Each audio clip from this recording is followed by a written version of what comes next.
त्या सुरक्षा कर्मचाऱ्यांना त्या सुरक्षा केबिनमध्ये बसण्याचा अधिकार नाहीये, ज्या सुरक्षा केबिनच्या समोर बलात्कार झाला। आता पुण्यातल्या मध्यवस्तीत ही सगळं घडतंय अशा प्रकारचं ही प्रचंड लाजिरवाणी बाब आहे, ही प्रचंड लाजिरवाणी बाब आहे।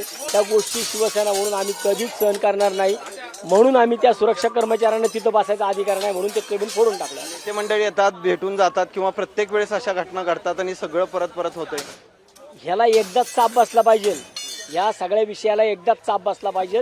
नाही तर आज तुम्ही हे बघताय इथं रोज ह्या गोष्टी होतात आहे आणि विशेष या सगळ्या बाजूला कंपाऊंड आहे, चारही बाजूला कंपाऊंड असताना एवढ्या आतमध्ये हा असला उद्योग कसा चालतो?